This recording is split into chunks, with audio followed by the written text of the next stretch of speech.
अस्सलाम वालेकुम। आज 9 ऑफ जनवरी 2025 है। मैं यास्मीन ख़ान हूँ। तो आज का वीलॉग शुरू करते हैं। जैसा कि हमेशा मामूल के मुताबिक इंटरनेशनल न्यूज़ से करती हूँ। तो इंटरनेशनल न्यूज़ में अमेरिका को ही पहले लेते हैं। ट्रम्प ने आज एक प्रेस कॉन्फ्रेंस की है फ्लोरिडा में, जो प्रेस कॉन्फ्रेंस 1 घंटे तक जारी रही और फ्लोरिडा के गोल्फ क्लब में। तो इसमें ट्रम्प ने कुछ चीज़ों पर, कुछ टॉपिक्स पर बात की है, ख़ास तौर पर जिसमें वो बहुत दिलचस्पी रख रहा है। फॉर एग्जांपल ग्रीनलैंड के सिलसिले में, प्यूटन के सिलसिले में, कनाडा के सिलसिले में, फिर पानामा के सिलसिले में और गल्फ ऑफ मैक्सिको के सिलसिले में। तो इनके ऊपर ये ओथ लेने के बाद काम करेगा, क्योंकि इसके ज़हन में ये पॉइंट है कि इनके ऊपर मुझे काम करना है। तो इस सिलसिले में उसने जाकर ख़ास प्रेस कॉन्फ्रेंस करके सबको बताया है। तो अब अगली न्यूज़ पर हम आते हैं, जो कि एक चाइना की है। आपको पहले भी मैंने कल भी बताया था कि आप सबको मालूम ही है कि अर्थक्वेक वहाँ पर आया है, बहुत शदीद किस्म का। कल मैंने बताया था कि शायद इसका रेक्टर सेल 6.8 है, लेकिन आज की न्यूज़ से पता चल रहा है कि जो इंफॉर्मेशन आ रही है कि 7.1 है। तो ये बहुत ज़्यादा मैग्नीट्यूड स्केल था, जो कि जिसने पूरे चाइना को हिला के रख दिया। ये तिब्बत का इलाका है, मगरिब साइड पर, उस साइड पर आया है और इसने बहुत से और भी कंट्रीज़ को अफेक्टेड किया है। फॉर एग्जांपल इसने किया है, इंडिया को किया है, भूटान को किया है, फिर उसके बाद इसने भूटान है, चाइना है, बांग्लादेश है, अभी शुक्र है पाकिस्तान ने इन्वॉल्व हुआ तो नेपाल है, और चाइना तो मेन है, जहाँ पर के इनकी शेक्ताई कोई जगह है 14 माइल्स पर, वहाँ पर मेन आया है ये। और इसमें काफ़ी ज़्यादा 160 से ऊपर कह रहे हैं डेथ हो गई हैं। बहुत सारी बिल्डिंग्स जो हैं वो तबाह हो गई हैं, घर तबाह हो गए हैं, कोई 6। इसके अलावा इनमें काफ़ी शॉक्स जो हैं वो काफ़ी थाउजेंड्स के हिसाब से शॉक्स आए हैं, हिट किए हैं जो, और कोई डजन्स के हिसाब से लोग जो हैं वो ज़ख्मी हो गए हैं। तो खैर चाइना है तो एक पावरफुल कंट्री, रिच कंट्री है और सुपर पावर बनने जा रहा है। तो लेकिन जो जानों की तबाही हुई है, जो जाने कीमती जानें चली गई हैं, उसका दुख है। बाकी बिल्डिंग्स और घर तो रिकंस्ट्रक्ट हो जाएंगे, वो तो कोई प्रॉब्लम नहीं उनके लिए, तो वैसे भी इंश्योर्ड होता है सारा कुछ। तो जाने चली गई, इसका बहुत दुख हुआ है। तो अल्लाह पाक सबको बचाए, अपनी हिफाजत में रखे। तो दूसरा, लॉस एंजलिस आपको पता ही है कि अमेरिका की एक स्टेट है, कैलिफोर्निया की। तो वहाँ पर बहुत ज़्यादा आग लगी हुई है, घरों में भी, जंगलों में भी, जो बहुत ज़्यादा कोई 2 दिन हो चले आग लगी हुई, और उसमें काफ़ी 6 के करीब उनकी डेथ भी वहाँ पर हो गई हैं। 70,000 लोग जो हैं उनको कहा गया है कि उस एरिए से चले जाएं आप ना। वहाँ के गवर्नर ने ऑर्डर दिया है। बहुत सारी गाड़ियाँ वहीं पर जल भी गई हैं, घर जल गए हैं, घर की बकायदा वो लोग लगे हुए हैं कि उसकी आग बुझाने के लिए, लेकिन इतनी ज़्यादा फायर है कि वो अभी तक बुझ नहीं पा रही। और 1,88,000 घर जो हैं वो सारे तबाह हो गए हैं। तो इस तरह करके काफ़ी तबाही हो रही है। और ये सब, तीसरा एक और भी है कि सऊदी अरब में आपको मालूम है कि बारिश, बहुत ज़्यादा बारिशें हुई हैं, इतनी ज़्यादा बारिशें हुई हैं कि उस बारिश नहीं बल्कि यूँ कहें कि तबाही आ गई है वहाँ पर, मक्का, मदीना, जद्दा में। और थोड़ी सी बर्फ़ भी पड़ी है जद्दा के करीब, एयरपोर्ट के पास। तो वहाँ पर इतनी तबाही हुई है कि उससे भी घर जो हैं तबाह हुए हैं, और लोगों की डेथ भी हो गई है, 6 लोगों की डेथ भी हुई है। दूसरा सबसे मेन चीज़ जो है, वहाँ के इमाम जो हैं 4 इमाम मस्जिद के, उनको एक ही गाड़ी में सवार थे वो चारों, और वो गाड़ी बह गई है पानी में, तो चारों शहीद हो गए, जिसका सऊदी अरब में बहुत ज़्यादा दुख मनाया जा रहा है, सोग मनाया जा रहा है। उनमें से एक इमाम का तो बहुत ज़्यादा, क्योंकि वो बहुत ज़्यादा पॉपुलर थे वहाँ पर और लोग उनको मेंटली तौर पर बहुत एक्सेप्ट करते थे, नमाज पढ़ना उनके फॉलोअर थे, तो उन चारों की इकट्ठे शहीद हो गए, जिसका बहुत दुख है और बहुत ज़्यादा तबाही हुई है। गाड़ियाँ पानी में ऐसे बह रही हैं जैसे कि वो कागज़ी किश्तियाँ बह रही होती हैं, ये आलम है। इसको आप बारिश का नाम दे लें या ये कह लें कि हम लोग के गुनाहों की सज़ा है कि जो हर तरफ तबाही हो रही है। आप अमेरिका देख लें, लॉस एंजलिस देख लें, चाइना देख लें, रोज़ एक ख़बर आ रही है, सऊदीया में देख लें, वहाँ पर तो अल्लाह की इतनी याद होती है, अल्लाह पाक का घर है, तो अल्लाह पाक हमसे इतना नाराज़ हो चुका है एक्चुअली, क्योंकि हम लोग की हरकतें ही नहीं सही हैं। अल्लाह ने हमें दुनिया में किसी और काम के लिए भेजा हुआ है। अब देखिए, होना बेसिकली चाहिए अल्लाह की मैं बैठ के याद करूँ, तस्बीह पढ़ूँ, और मैं व्लॉग कर रही हूँ। आपको अपनी ही मिसाल दे देती हूँ, मैं क्यों किसी के ऊपर कहूँ बात करूँ। तो खुदा ने तो हमें भेजा किसी और कामों के लिए और हम कुछ और कर रहे हैं। तो ये सब हम लोग की तबाही के सिलसिले हैं। तो तीसरा मैं आपको एक और भी न्यूज़ दूँ कि जो ट्रम्प है वो, उसने एक और भी बात की है कि आपको मैं पिछले कोई 2-3 व्लॉग से ये बात का जिक्र कर रही थी कि वो कनाडा को लेने में इंटरेस्टेड है 51वीं रियासत बनाने के लिए। तो जैसे पता है कि पूरे वर्ल्ड वाइज जो है वो ग्लोबल वार्मिंग है, क्लाइमेट चेंज हो रहा है, और उस हिसाब से लोगों के माइंड भी चेंज हो रहे हैं, हालात भी चेंज हो रहे हैं, लाइफ भी चेंज हो रही है। तो कनाडा के सिलसिले में ये है कि वहाँ पर एक आर्टिक ओशियन के नाम से समुंदर है, जो कि एक तरफ रशिया साइड पे लगता है, एक तरफ कनाडा लगता है, और कनाडा वहाँ पर उसमें से गैस भी जो है वो गुजर रही है 1.670 cubic feet trillion cubic feet. तो वो गैस जो है वो ट्रम्प बहुत इंटरेस्टेड है कि मैं किसी तरीके से कनाडा को उसमें शामिल करूँगा। जब कनाडा को शामिल करेगा तो वो सारा ओशियन भी बीच में आ जाएगा। तो इसलिए उसकी बेसिक वजह ये है, झगड़ा इस बात पर पड़ा हुआ है। और जो कनाडा के लोग हैं वो वैसे खुश हैं कि हम यूनाइटेड स्टेट्स ऑफ अमेरिका में शामिल हो जाएंगे। तो आपको पता ही है कि उनके प्राइम मिनिस्टर ने भी रिज़ाइन दे दिया है, क्योंकि एक दो इसने ट्रम्प ने ऐसी बातें कही थी कि जिससे वो वैसे ही खौफज़दा हो गया और वो उसका नहीं सामना कर सका, तो वो रिज़ाइन कर गया है और अपनी पार्टी की सदारत से भी रिज़ाइन कर गया है। तो मैं आपको वो मैप थोड़ा सा दिखाती हूँ ताकि आपको थोड़ा सा समझ आ सके कि मैं रोज़ आपको ये जो बात कनाडा की कर रही हूँ कि उसको क्यों 51 स्टेट बनाने के लिए वो चाह रहा है, क्यों इंटरेस्ट ले रहा है, उसमें अमेरिका का क्या फ़ायदा है। तो उसमें मैं आपको थोड़ा सा दिखा दूँ ताकि आपको भी समझ आ जाए। फिर उसके बाद मैं इसकी अगली बात करती हूँ कि वो खौफज़दा भी किस बात से है ट्रम्प। तो आइए थोड़ा सा मैप देखते हैं।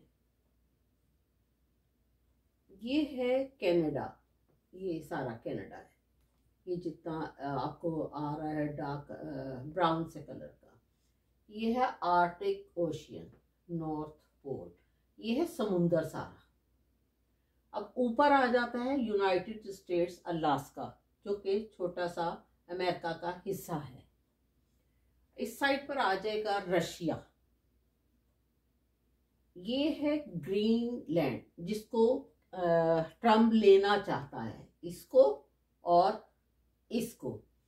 इसमें है गैस की 1.670 ट्रिलियन क्यूबिक फीट गैस, जो बहुत ज़्यादा है, और रेयर मिनरल्स हैं इसमें, बहुत रेयर मिनरल्स, बहुत कीमती, जो कि ट्रम्प चाहता है कि मैं इसके ऊपर कब्जा कर लूं। अब इसके ऊपर कैसे कब्जा हो सकता है कि पहले वो कनाडा पे करेगा, कनाडा पे करेगा तो ये इसके साथ ऑटोमेटिकली समुंदर एक छोटा हिस्सा बीच में साथ आ जाएगा।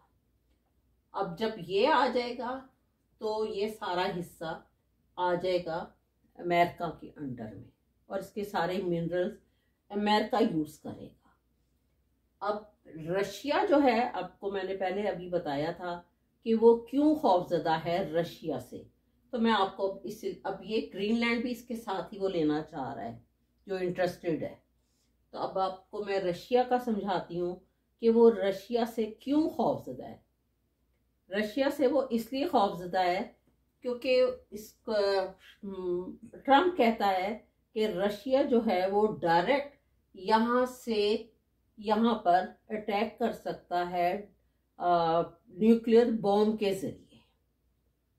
उसके पास ऐसा ये रास्ता बना हुआ है, तो वो चाहता है कि मैं इसको लूं, इसके साथ ये आ जाएगा, इसके साथ ये आ जाएगा, और ये सारा अमेरिका में शामिल हो जाएगा, और इसके सारे मिनरल्स भी यूज करूं, और मैं डायरेक्ट न्यूक्लियर बॉम्ब से अमेरिका को बचा सकूं। तो ये थोड़ी सी बात को मेरा समझिएगा भी और ज़रूर देखिएगा। तो अब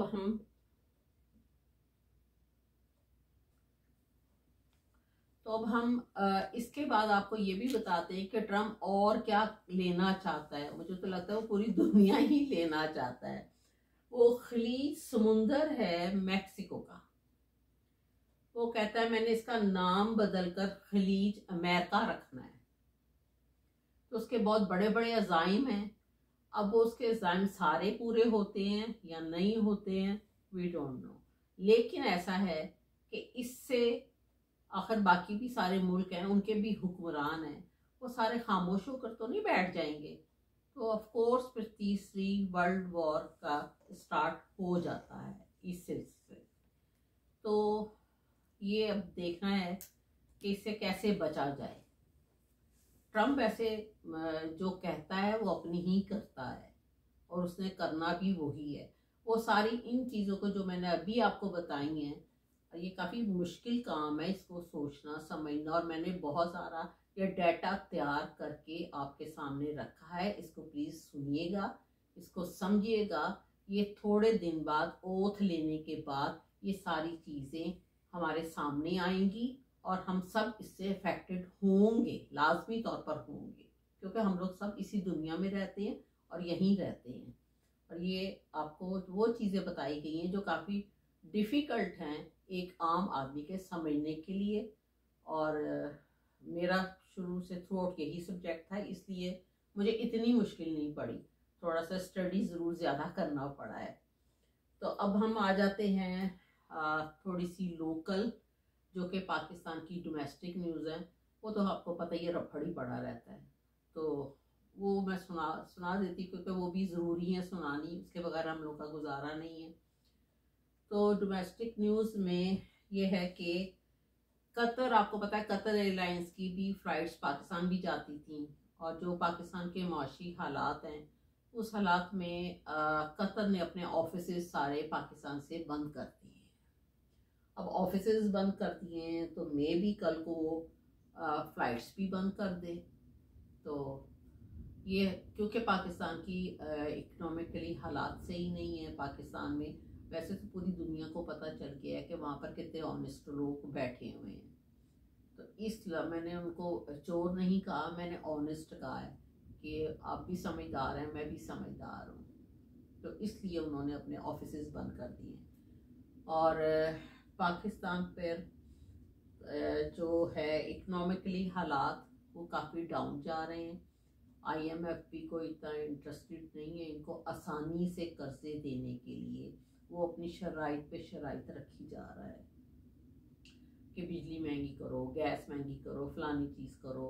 तो इस तरह और ये शराइत पूरी करी जा रहे हैं अपने पैसे लेने के लिए, क्योंकि लोगों ने बैठना है तो कैसे गुजारा करेंगे।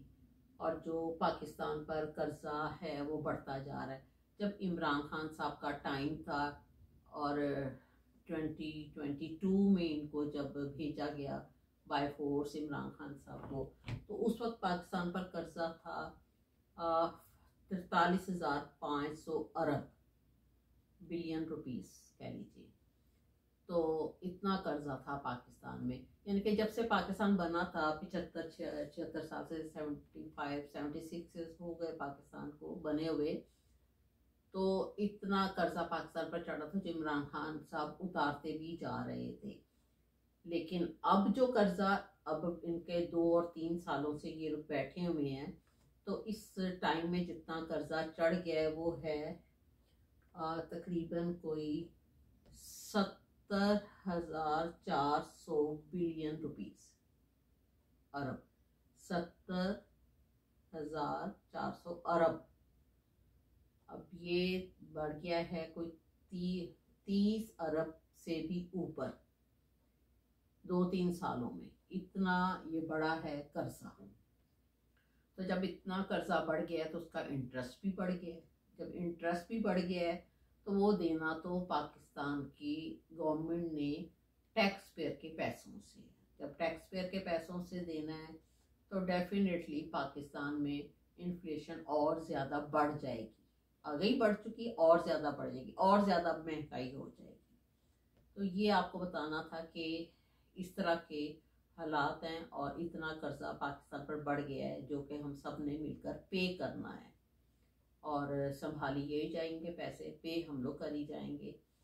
तो दूसरा, पाकिस्तान में ये लोग कर्जे के बाद ये लोग जाली नोट जो है वो इन्होंने काफ़ी बनाने शुरू कर दिए हैं, और कोई 9 बिलियन डॉलर जो है वो इन्होंने मार्केट से उठाया है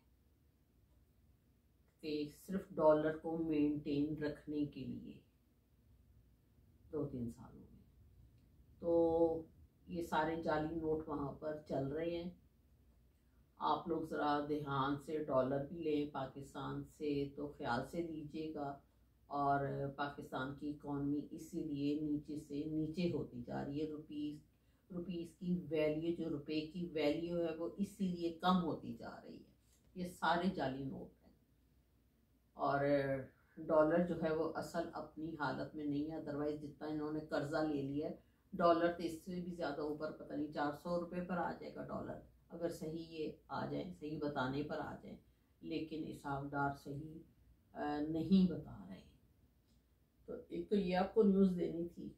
दूसरा, खैबर पख्तूनख्वा जो कि गंडापुर का सूबा है, पहली दफ़ा पूरे पाकिस्तान में से उसने अपना जो कर्जा है वो उतारना शुरू कर दी है।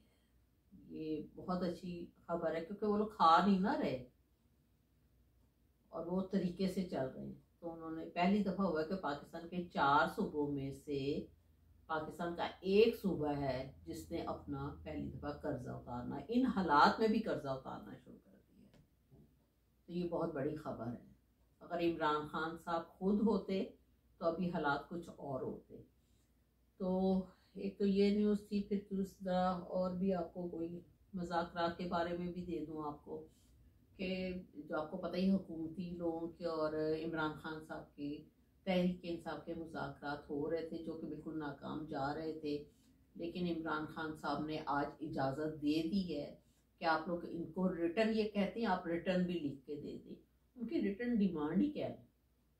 इमरान खान साहब तो यही कहते हैं ना कि मेरे लोग जो कैद किए हुए उनको आप छोड़े, जुडिशल कमीशन बनाए और मैं बाद में आऊँगा, पहले इन लोगों को आप छोड़े। वो कोई डील नहीं करते उनको, हालांकि कई दफ़ा इन लोगों ने 2-3 दफ़ा डील की ऑफ़र दी है, उन्होंने नहीं एक्सेप्ट की कि मेरे लोग अंदर है, मैं डील करके खुद चला जाऊँ, मैं क्यों जाऊँ, पाकिस्तान मेरा मुल्क है, मैं तो यहीं रहूँगा। तो इस तरह उन्होंने उनको इजाज़त दी है और उनका अगली थर्ड टाइम भी उनके साथ मुज़ाकरात की ज़रूरत पड़ती है तो आप बेशक करें। तो ये इमरान खान साहब ने कहा है और वो किसी किस्म की भी डील में नहीं आएंगे। और तो इस तरह की ये सारी चीज़ें पाकिस्तान में चल रही हैं जो मैंने कहा मैं आपको बता दूं। दूसरा एकदम याद आ गया मुझे कि मरियम सफदर साहबा ने वो सरगोदे की किसी यूनिवर्सिटी में गई हैं, तो वहाँ पर उन्होंने फरमाया है कि बच्चों, ईमानत में खयानत नहीं करते। ईमानत में, मैं दोबारा रिपीट कर रही हूँ, खयानत नहीं करते। ये वो बच्चों को बता कर आई है। कितनी अच्छी बात बताई है ना। तो उनको भी चाहिए कि ईमानत में खयानत ना करें। जितना पाकिस्तान से पैसा लिया है वो सारा पाकिस्तान को वापस कर दे। वैसे मैं अपने तौर पर एक मशवरा पाकिस्तान के हुक्मरानों को देती हूँ, अगर वो मेरी बात को सुन रहे हैं, क्योंकि यहाँ पर जो है बाहर सारी कंट्रीज़ में तो हालात चेंज हो रहे हैं, और जो दुनिया है वो इस वक्त हालात, जितनी भी कंट्रीज़, आपको पता है पिछले 48 घंटों में 2 कंट्रीज़ की भी हुकूमत, एक तो कनाडा की गई है, दूसरी ऑस्ट्रिया का, ऑस्ट्रिया पे भी चेंज हुआ है। तो इस तरह दूसरे काफ़ी हालात चेंज होते जा रहे हैं, जो कि अभी ब्रिटेन को भी वार्निंग दी है, ट्रम्प ने जर्मनी को भी दी है। तो इन आप सब ने पैसे जो हैं वो हमारे यहाँ बाहर के मुल्कों में रखे हुए हैं। आप लोगों ने अपनी प्रॉपर्टी यहाँ ख़रीदी हुई है पाकिस्तान से पैसा ला ला के। आप लोगों ने जजीरे ख़रीदे हुए हैं, बाजवा साहब आपको भी कह रही हूँ मैं। तो ये सारा कुछ अगर थर्ड वर्ल्ड वॉर शुरू हो गई, खुदा ना खासा, जिसके ज़्यादा इम्कानात हैं, तो आप लोगों ने इतनी मेहनत से पैसा निकाल के यहाँ ला के रखा। जरदारी साहब आपको भी कह रही हूँ, तो खुदा के लिए पैसा वापस निकाल लें यहाँ से। $1 नहीं मिलना यहाँ से, आपको सारा चला जाना है। और जितने जजीरे शजीरे घर वर या प्रॉपर्टी ली हैं वो सारी ज़ाया हो जानी है। तो हम लोग तो यहाँ पर हैं, तो चलो जो थोड़े बहुत हमारे पैसे पड़े हुए हैं जाके बैंक से निकाल लेंगे, कि भी हालात ऐसे हो गए हैं। तो आप लोगों ने तो इतने 40-40 साल मेहनत करके पाकिस्तान से इतना पैसा लेकर गए हैं, तो बाहर ला के रखा है, स्विट्ज़रलैंड बैंकों में रखा हुआ है, इधर सारे बैंकों में रखा हुआ है। तो आप अभी टाइम है, मैं आप लोगों को वैसे एक अच्छा मशवरा दे रही हूँ, तो आप पैसे को निकलवा लें। सरदारी साहब बिलावल को भेजे, जाके पैसा निकाल लाए, बाकी भी निकाल लें। बाजवा साहब आप भी निकाल लें, बहू के नाम आपने 9 अरब रखा हुआ है, टोटल 12 अरब। तो प्लीज़ पैसे निकाल के, तो अपनी सेफ साइड है पाकिस्तान, तो वहाँ ले जाएं। पाकिस्तान का भी फ़ायदा हो जाएगा, आप लोगों का भी हो जाएगा, और मेहनत ज़ाया नहीं जाएगी। ये मैंने वैसे आपको एक सिंसियर एडवाइस की है, आगे आपकी मर्जी है। तो इंशाल्लाह फिर अगले वीलॉग में मिलते हैं। बहुत लंबा हो गया है, तो अब देखें कल तक क्या और क्या न्यूज़ तो काफ़ी हैं, लेकिन वीलॉग बहुत लंबा हो जाएगा। तो अपना ख्याल रखिएगा। Thank you very much. खुदा।